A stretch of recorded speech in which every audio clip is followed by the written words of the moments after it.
చావనైనా వస్తా కానీ నాకు న్యాయం జరగాలి.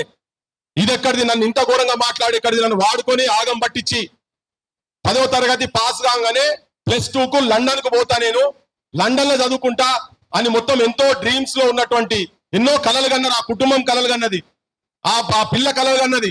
నేను బయట దేశం పోతా అంటే మొగ్గ స్థాయిలే పువ్వు పుయ్యక ముందే కాలుతోని తొక్కి పడేసారు కామాంధులు.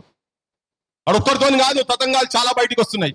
ఇవన్నీ జరుగుతుంటే ఇది ఒక పక్కకి జరుగుతుంటే గవర్నమెంట్ అసలు రేవంత్ రెడ్డి ఏం ముఖ్యమంత్రి, అసలు నిజంగా చెప్పాలంటే తెలంగాణలో ప్రెసిడెంట్ రూల్ పెట్టాల్సిన అవసరం లేదు, వెంటనే బర్తరఫ్ చేయాలి గవర్నమెంట్ ను.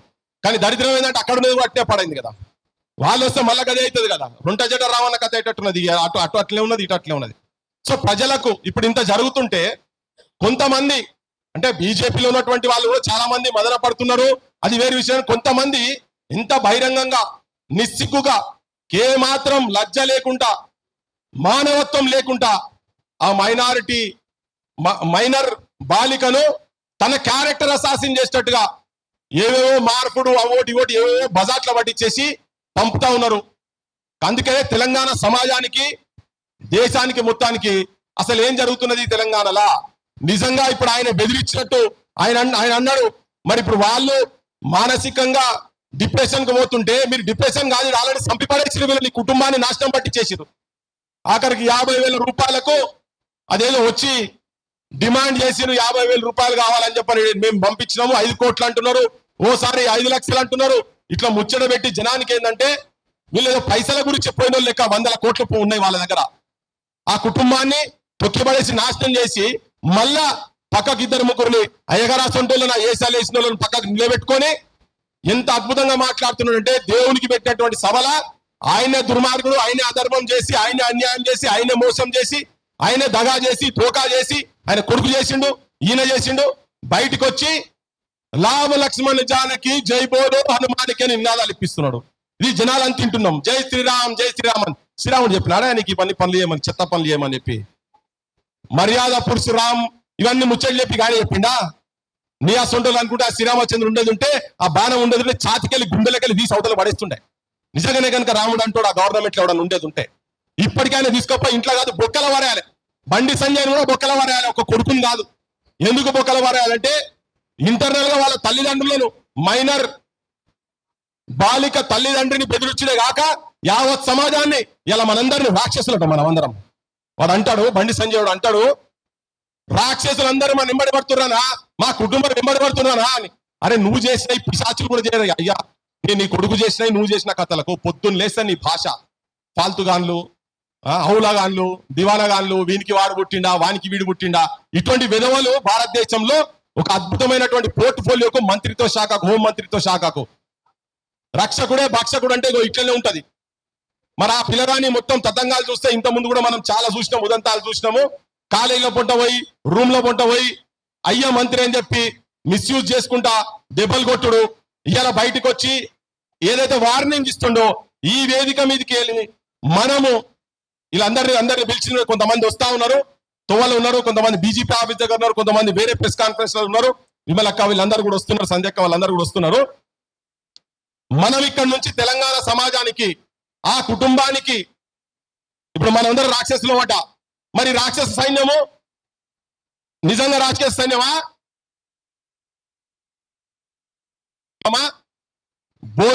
బోన్లల్లా జైళ్ళల్లా ఎవడు ఉండాలనేది సమాజానికి చెప్పేటువంటి ప్రయత్నమే. ఇక మేము అనుకోని సీను, మేము అందరం అనుకోని పాశకులు, మేము అందరం కలిసి అనుకొని ఈ మీటింగ్ పెట్టి కూర్చొని దీని ద్వారా జనానికి ఒక మెసేజ్ ఇవ్వదలుచుకున్నాం. మేము ఉన్నాం, ఈ కుటుంబానికి అండ ఉన్నాం. మీ అసొంటోళ్ళు ఈ చెత్తాను కరీంనగర్ ప్రజలకు నేను మాట్లాడేటప్పుడు ఇంకా చాలా విషయాలు చెప్తాను కానీ ఇటువంటి విధవలకు మీరు ఓట్లేసి పంపిస్తే ఏ ఇంట్లో కూడా ఏ ఆడబిడ్డలకు కూడా ఎవరికి కూడా రక్షణ ఉండదు. ఇప్పుడే డిసైడ్ చేసుకోవాలి, జనం కూడా డిసైడ్ చేసుకోవాలి. ఒక రాజకీయ అనిశ్చితి తెలంగాణలో ఉన్నది. ఎక్కడన్నా అధికార పక్షపోడు ప్రతిపక్షపోడు ఇద్దరు కలిసి ఉన్నది చాలా అరుదుగా చూస్తాం. అది ఇక్కడ ఉదాహరణ చూడాలంటే మాత్రం ఇలా తెలంగాణకు వస్తే క్లియర్ కనబడుతుంది. రేవంత్ రెడ్డి, ఆర్ఎస్ బ్రదర్స్ అని జనమే పేర్లు పెట్టిన వాళ్ళకు రేవంత్ అండ్ సంజయ్ ఇద్దరు కలిసి ఇప్పటికీ ప్రయత్నం చేస్తున్నారు. ప్రజల నుంచి ఎప్పుడైతే తిరుగుబాటు వచ్చిందో ఇవాళ వాళ్లకు కేసులు పెట్టక తప్పలేదు. ఇవాళ యాక్చువల్ గా బెయిల్ వచ్చేటందుకు జుడిషియరీని కూడా మేనేజ్ చేసే పరిస్థితి తీసుకొచ్చి పెట్టిండ్రు. ఇలా జుడిషియరీ గురించి మాట్లాడుతున్నాం అనుకున్నారు. ఇలా నోట్ల కట్టలతోని జడ్జిల ఇళ్లలో నోట్ల కట్టలు దొరుకుతున్నాయి. చాలా జడ్జిమెంట్లు, ఈవెన్ నిరుద్యోగులకు సంబంధించిన జడ్జిమెంట్లు కూడా ఎట్లా వచ్చినాయి మనకు అందరికి ఎరికే. నిరుద్యోగులు అడిగితే దాని మీద ఓ గ్రంథాలు చెప్తారు, వాళ్ళు ఏ టైంలో ఎట్లా జరిగింది అనే సంగతి. అందుకని అన్నింటిని మేనేజ్ చేసే ప్రయత్నం చేస్తా ఉన్నారు. కాబట్టి ఆల్రెడీ గవర్నమెంట్ లో 2 కలిస్తున్నాయి.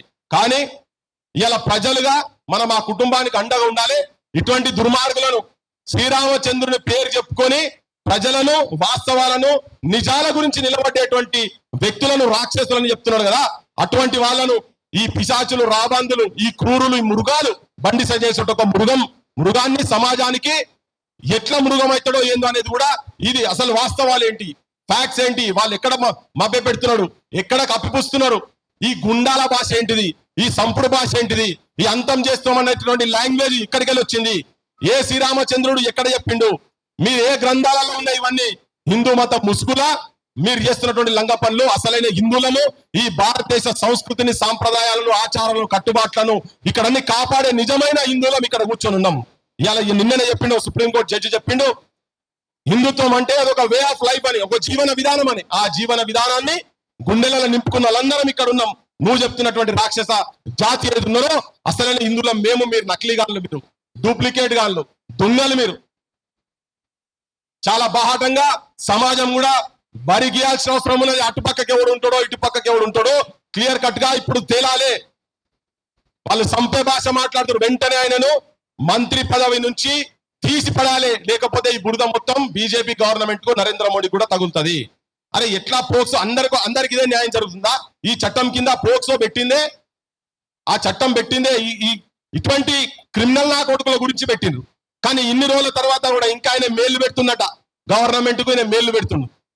డీజీపీ అంటే మాట్లాడతాడు, ఎంత వాస్తవమో తెలియదు. కానీ పోలీసు వాళ్ళంతా ప్రధానమంత్రి సెక్యూరిటీ కార్డు ఉన్నారని ఉదయం ఇది ఎక్కడ ఆయన ఏం మాటలు మాట్లాడుతున్నారు ఇవన్నీ.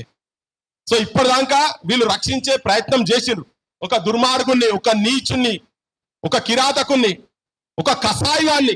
నేను చాలా హార్ష్ పదాలు వాడుతున్నా, నేను కూడా చాలా స్ట్రాంగ్ మెసేజ్ జనంకి ఏదలుచుకున్నా. జనం ఎటుపక్కకుంటాడు, ఎందుకు కషాయి, ఎందుకు నీచుడు, అభంశువం తెలుగుని ఒక చిన్న పిల్లలు తన ఫ్యూచర్ ఎక్కడో బయటి దేశాల్లో పోయి చదువుకుంటా అని చెప్పి డిసైడ్ అయిన పిల్లలు ఫస్ట్ పరిచయం పేరుతోటి, తర్వాత మంచిగున్నదని చెప్పి కళ్ళు పడి, కామాంధులు లెక్క ప్రేమాన్ని వెంటబడి, కాదు అని అంటే పెళ్లి చేసుకుంటా అని చెప్పని ఎంబడబడి, ఆఖరికి ఏమేం చేసిండు అంత సమాజానికి అంత తెలుసు.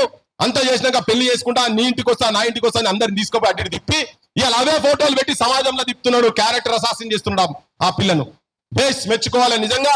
సమ్మక్క సారక్క వారసురాలు, రాణి రుద్రమదేవి వారసురాలు, సాకలైలమ్మ వారసురాలు కనుక ఆ తల్లి పోయి పోలీస్ స్టేషన్ లో కూర్చున్నది. నువ్వు పెడతావా, చర్య తీసుకుంటావా లేదంటే మామూలు విషయం కాదు. పెద్ద పర్వతాన్ని గడ్డపార పెట్టి కొడుతున్నట్టుగా ఇప్పుడు వాళ్ళు బండి సంజయ్ని ఎదురించేందుకు. ఇంత జరిగినాక కూడా నిర్లజ్జగా, నిస్సిగ్గుగా వేదికల మీదకి ఎక్కి ఉల్టా డాగులు బెదిరిస్తున్నాడు చూసినావా? దాన్ని తెలంగాణ సమాజం మొత్తం ఖండించాల్సిన అవసరం ఉన్నది. వీళ్ళ పక్షాన నిలబడాల్సిన అవసరం ఉన్నది. అందుకే మేమిడ ఉన్నాం. తెలంగాణ సమాజాన్ని మొత్తం ఒక్కటి చేద్దాం. ఇటువంటి దుర్మార్గులను రేపు రాజకీయంగా భూస్థాపితం చేయాలి. వీళ్లకు మంత్రి పదవులు కాదు, తీసుకుపోయి బొక్కల వారాలని చెప్పిన డిమాండ్లతోటి మేము లాస్ట్కి వచ్చే వరకు అన్ని డిమాండ్లు పెడతాం.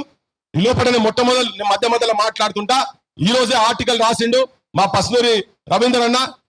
స్పందించి ఆ బాధిత కుటుంబానికి ఎట్లా అండగా ఉండాలి, ఏం చర్యలు తీసుకోవాలనే దాని విషయంలో తనని కూడా ఒక 2 నిమిషాలు మాట్లాడవలసిందిగా కోరుతున్నా. Thank you.